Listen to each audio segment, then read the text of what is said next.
అందరికీ నమస్కారం. This is doctor R B Sudha. Welcome to my channel. ఇప్పుడు మనం మాట్లాడుకోబోయేది శని వక్రిస్తున్నారు. అందరికీ తెలిసిన విషయం. జూలై 13th నుంచి నవంబర్ 28th, నవంబర్ ఎండ్ వరకు ఉంది. ఆల్మోస్ట్ 5 నెలలు చెప్పుకోవచ్చు. ఫస్ట్ మనం శని వక్రం అంటే ఏంటో చూద్దాము. వక్రించడం అంటే ఏంటంటే వెనక్కి తిరిగి చూడడం అనేది ఒక ఐదీకం, లేకపోతే అదొక మీనింగ్ కింద మనం తీసుకుంటాము. కానీ యాక్చువల్గా it is because of the angle అనమాట. అంటే ఎలిప్టికల్ సర్కిల్లో అన్ని ప్లానెట్స్ తిరుగుతూ ఉంటాయి, అందరికీ తెలుసు. సో మనకి ఎర్త్ నుంచి చూసినప్పుడు, మన భూమి నుంచి చూసినప్పుడు శని కొంచెం వెనక్కి తిరిగి చూసినట్టు అనిపిస్తుంది. అంటే ఏంటంటే కొంచెం స్లో అయిందని అర్థం. ఎక్కడ వక్రిస్తున్నారు? మనకి మీనరాశిలో వక్రిస్తున్నారు. ఇంకో ఎగ్జాంపుల్ చెప్పాలి అంటే, అందరికీ ఈజీగా ఉండే ఎగ్జాంపుల్, అలాగే అర్థమయ్యే ఎగ్జాంపుల్ చెప్పాలి అంటే, 2 ట్రైన్లు వెళ్తున్నాయి. మన ప్లాట్ఫామ్లో 2 ట్రైన్లు నుంచుని ఉన్నాయి అనుకుందాము. సపోజ్ మన పక్కన ఉన్న ట్రైన్ మూవ్ అవుతుంది అన్నప్పుడు మనకేంటి, మనం వెనక్కి వెళ్ళినట్టు అనిపిస్తూ ఉంటుంది కదా, అంటే ఇన్ కంపారిజన్. అలాగే మనకి భూమి నుంచి చూసినప్పుడు శని ఏమో కొంచెం వక్రించినట్టు, వెనక్కి తిరిగి చూస్తున్నట్టు, అంటే వెనక్కి వెళ్తున్నట్టు అనిపిస్తుంది అనమాట. కానీ అది యాక్చువల్గా అలా కాదు, ఆయన కొంచెం స్లో అయ్యారు. సో దాన్ని వక్రించడం అంటామన్నమాట. సో వక్రం, శని వక్రం ఎలా ఉంటుంది ద్వాదశ రాశులకి చూద్దాము. అదొకటి కాకుండా శని మనకి అందరికీ తెలుసు కర్మకారకుడు, అలాగే ఆయుకారకుడు కూడాను. కర్మ చేయాలి అంటే కనుక తప్పక మనం శనీశ్వరుడు కాళ్ళు పట్టుకోవాల్సిందే. సో కర్మకారకుడు అంటే ఏంటంటే మనం చేసే పని, అలాగే ఏంటంటే రోజువారీగా మనకి జరిగే ఒక చెప్తాం ఆబ్స్టకల్స్ కానీ, లేకపోతే మంచి కానీ చెడు కానీ, అవన్నీ కొంతవరకు శని ఇచ్చింది. అంటే కర్మకారకుడు ఆయనే. అంటే ఏంటంటే మనం చేసిన ఫలితం కానీ, లేకపోతే పూర్వపుణ్య ఫలితం అని చెప్తూ ఉంటాం కదా, ఫలితం కానీ, లేకపోతే ఏదైనా కొంతవరకు చెడు అయినా మంచి అయినా, శని ఏంటంటే న్యాయకారకుడు కూడా, న్యాయానికి ప్రతీతి. సో తప్పక ఏంటంటే ఆయనకి బ్యాలెన్స్ అవ్వడం అనేది వెరీ ఇంపార్టెంట్ అనమాట. సో ఎప్పటికైనా సరే మనం చెప్పేది, శనికి ఈశ్వరుడు స్నానం ఇచ్చాము. అదొకటి కాకుండా ఏంటంటే ఆయన అన్నీ చూస్తూ ఉంటారు అని చెప్తూ ఉంటాం. అండ్ ఆల్సో అందరూ భయపడతారు, శని వచ్చారు అంటేనే, శనిమాదశ వచ్చినా, ఏలినాటి శని వచ్చినా భయపడుతూ ఉంటారు. బట్ ఏంటంటే ఆయన ఎప్పటికైనా సరే సర్వీస్ అంటే చాలా ఇష్టం. మనం ఎప్పటికైనా న్యాయంగా, మనం న్యాయబద్ధంగా, ట్రూత్ఫుల్గా ఉన్నప్పుడు ఎప్పటికీ మనకి ఏంటంటే మంచే చేస్తాడు. శని ఏంటంటే ఫిలాసఫికల్ ప్లానెట్. అదొకటి కాకుండా మనకి బతుకంటే ఏంటో కూడా నేర్పుతారనమాట. అంటే ఏంటి, మంచి చెడు 2 కలయికే మనకి లైఫ్ అనమాట. ఎప్పుడూ మంచిగానూ ఉండదు, ఎప్పుడు చెడుగానూ ఉండదు. అలాగే శని యోగకారకుడు అయినప్పుడు, అలాగే ఏంటంటే ఆయన బ్లెస్సింగ్ ఉన్నప్పుడు, శనీశ్వరుడు బ్లెస్సింగ్ ఉన్నప్పుడు తప్పక కింద ఉన్నవాళ్ళు ఎక్కడికో పైకి అందలంకే ఛాన్సెస్ కూడా ఉంటాయన్నమాట. అంత ఇచ్చే ఒక గ్రహం కింద మనం చూస్తూ ఉంటాము. అందుకని అంత ఇంపార్టెంట్ కూడాను. అలాగే ఏంటంటే బ్యాలెన్స్ చేయడం అనేది, మనకి కర్మని బ్యాలెన్స్ చేయడం అనేది మనకి చెప్తూ ఉంటారు. కర్మకారకుడు, నేను ఇందాక నుంచి అదే చెప్తున్నాను. సో చేసే పనిలో కూడా ఆయన ఇచ్చినంత, ఎస్పెషల్లీ బిజినెస్ పీపుల్కి, అలాగే స్టాక్ ట్రేడింగ్లో ఉన్న వాళ్ళకి, లేకపోతే ఫైనాన్షియల్ ఇన్స్ట్రుమెంట్స్ ఇలాంటి వాళ్ళందరికీ కూడాను ఆయన ఇచ్చినంత ఎవరు ఇవ్వరు అనమాట. అంటే ఏంటి, సంపద. అలాగే ఏంటంటే మనకి కుటుంబానికి కూడా కొంతవరకు మనం చెప్పుకుంటూ ఉంటాం, ఇంటర్పర్సనల్ రిలేషన్షిప్ కూడా మనం చెప్పుకుంటూ ఉంటాం అన్నమాట. ఇప్పటికీ శనీశ్వరుడు గురించి మీకు అర్థమైంది అనుకుంటున్నాను. సో శనీశ్వరుడికి ఈ వక్రం మూలాన్ని ద్వాదశ రాశుల వారికి ఎలా ఉంటుందో చూద్దాం. జనరల్ పరిహారాలు అయితే ఎప్పటికైనా సరే నేను చెప్తాను, సర్వీస్ చేయమనే చెప్తాను. అంటే సర్వీస్ చేయడం అంటే ఏంటి, మనకి లేని వాళ్ళకి, అంటే మనకన్నా కొంచెం తక్కువ స్థాయి ఉన్న వాళ్ళకి, లేకపోతే సపోజ్ వృద్ధాశ్రమం అయినా సరే, లేకపోతే అనాథాశ్రమం అయినా సరే, కొంతవరకు అన్నదానం చేయడం అనేది వెరీ ఇంపార్టెంట్. అదొకటి కాకుండా ఎప్పుడు మనం చెప్తూ ఉంటాం, నల్ల నువ్వులు దానం ఇవ్వమని చెప్తూ ఉంటాం అన్నమాట. కానీ శనీశ్వరుడు జపం కూడా చేయొచ్చు.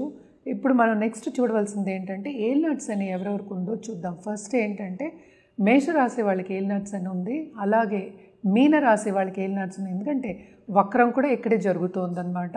అలాగే కుంభరాశి వాళ్ళకు కూడా ఏలినాటి శని ఉంది. ఇది వక్రం అయినప్పుడు, శని వక్రం అయినప్పుడు కొంతవరకు ఏంటంటే ఆయన ఎక్కడ ఉన్న స్థానం నుంచి వెనకాతల చూస్తున్నట్టు, ఇందాక నేను ఎక్స్ప్లెయిన్ చేశాను, వెనకాతల చూస్తున్నట్టు అనిపిస్తుంది. కనుక కొంతవరకు కుంభరాశి వాళ్ళకి కొంత తీవ్రత అన్నిట్లోనూ ఎక్కువ అవుతుందన్నమాట. జనరల్గా ఏంటంటే సంపద ఇచ్చే ఆయనే, అలాగే ఏంటంటే కొన్ని ఇబ్బందులు ఇచ్చే ఆయన కూడా ఆయనే అనమాట, ఆబ్స్టకల్స్. అందుకనే ఎప్పటికైనా సరే శని దశ వచ్చినా, ఏలినాటి శని వచ్చినా, అష్టమ శని వచ్చినా, అర్ధాష్టమ శని వచ్చినా అందరూ కొంతవరకు భయపడుతూ ఉంటారు. సో తప్పక నేను చెప్పిన రెమెడియల్ మెషర్స్ అన్నీ జనరల్గా చేసుకోవడం అనేది మంచిదన్నమాట. అదొకటి కాకుండా మనం చూసాము అంటే ఎవరిదైనా జాతక రీత్యా చెప్పడం అనేది జరుగుతుందంటే, మనం ఇప్పుడు మాట్లాడుకునేది ఏంటంటే శనీశ్వరుడి గురించి, అది కూడా 5 నెలల వరకే మనం మాట్లాడుతున్నాము. సో ఏదైనా సరే జాతక రీత్యా ఒక సొల్యూషన్ ఇవ్వడం కానీ, లేకపోతే ఏంటంటే జాతిరత్నం ఇవ్వడం కానీ ఈజీగా ఉంటుందన్నమాట. అది వాళ్ళ జాతక రీత్యానే వాళ్ళకి కరెక్ట్గా ఉంటుంది. రెమెడియల్ మెషర్స్ కూడా అప్పుడు బాగా పనిచేస్తాయి. మనం ఇప్పుడు మాట్లాడుకునేదంతా జనరల్ అనమాట. సో ఎప్పటికైనా శనీశ్వరుడికి మనం ఎప్పుడు నీలాలు చెప్తూ ఉంటాము. కానీ ఏంటంటే జాతక రీత్యా అది వేరేలా ఉండొచ్చు. ఎందుకంటే మనం దశావిశేషాలు కూడా కన్సిడర్ చేస్తాం, మిగతా ప్లానెట్స్ కన్సిడర్ చేస్తాం. అదొకటి కాకుండా శనీశ్వరుడితో పాటు ఎవరు ఉన్నారు, ఏ రాశిలో ఉన్నారు, ఏ భావంలో ఉన్నారు, ఏమవుతోంది, ఆస్పెక్ట్స్ ఏమున్నాయి, ఇవన్నీ చూసి ఇవ్వడం జరుగుతుంది. కనుక తప్పక మీకు ఆ రెమెడియల్ మెషర్స్ కానీ ఆ జాతిరత్నం కానీ బాగా ఉన్నత స్థాయికి తీసుకెళ్లే ఛాన్సెస్ ఉంటాయన్నమాట. ఇప్పుడు మనం మాట్లాడుకోబోయేది మకర రాశి వాళ్ళ గురించి. మకర రాశి వాళ్ళకి శని వక్రం ఎలా ఉందో చూద్దాము. వీళ్ళకి ఏంటంటే కొన్ని ఇబ్బందులు వచ్చే ఛాన్సెస్ మనకి ఎక్కువ కనిపిస్తున్నాయి అన్నమాట. ఎందుకంటే శని వక్రమేమో 3వ ఇంట్లో జరుగుతోంది, ఆయన 2వ ఇల్లు చూస్తున్నట్టు అనిపిస్తుంది అనమాట. సో తప్పక దాంపత్య జీవితంలో కొంతవరకు ఇబ్బందులు వచ్చే ఛాన్సెస్ ఉన్నాయి, ఎడబాటు వచ్చే ఛాన్సెస్ మనకి ఎక్కువ కనిపిస్తున్నాయి. అండ్ లాంగ్ టర్మ్గా ఎవరికైనా కోర్ట్ కేసెస్ ఉండి ప్రాపర్టీ ఇష్యూస్ ఉంటే తప్పక కొంతవరకు ఏంటంటే వీళ్ళకి నెగిటివ్ రిజల్ట్స్ అంటే పాజిటివ్ రిజల్ట్స్ ఎక్కువ కనిపించట్లేదు అనమాట. ఫైనాన్షియల్ స్టేటస్ కూడా ఖర్చులు అనేవి చాలా ఎక్కువ అనిపిస్తోంది. ఫైనాన్షియల్ స్టేటస్లో కూడా కొంతవరకు మైనస్ పాయింట్స్ అనేవి మనం చూస్తున్నాం అనమాట.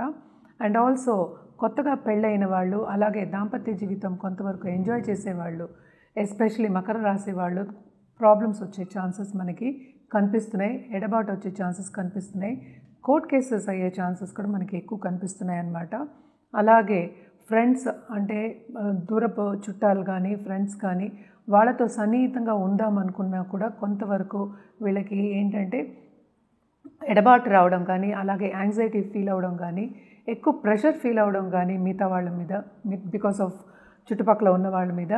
సో ఇవన్నీ చూస్తున్నప్పటికీ మకర రాశి వాళ్ళకి to a certain extent problems, obstacles వచ్చే ఛాన్సెస్ ఎక్కువ కనిపిస్తున్నాయి. వీళ్ళు చేసే పనిలో కూడా ఏంటంటే వాళ్ళకి కొంతవరకు సాటిస్ఫాక్షన్ అనేది తక్కువ అనిపిస్తుంది అన్నమాట. సో ఈవెన్ సపోర్ట్ కూడా సిస్టమ్ తక్కువ ఉంది కనుక పెద్ద పెద్ద ఎంఎన్సీస్లో చేసే వాళ్ళందరికీ కొంతవరకు ప్రెషర్ అనేది చాలా ఎక్కువ అవుతుంది. అంటే ఎస్పెషలీ మెంటల్ ప్రెషర్ అనేది చాలా ఎక్కువ అవుతుంది. బాధ్యతలు అనేవి చాలా ఎక్కువ అనిపిస్తున్నాయి. అంటే టైంకి బాధ్యతలు నిర్వహించకుండా వాళ్ళ కొంతవరకు హెల్త్ ఇష్యూస్ వచ్చే ఛాన్సెస్, అంటే ఏంటంటే పర్సనల్ డెవలప్మెంట్ ధ్యాస పెట్టమని చెప్తున్నాం అనమాట. పేషెన్స్గా ఉండడం అనేది వెరీ ఇంపార్టెంట్. అండ్ ఖర్చులు అనేవి చాలా ఎక్కువ అనిపిస్తోంది.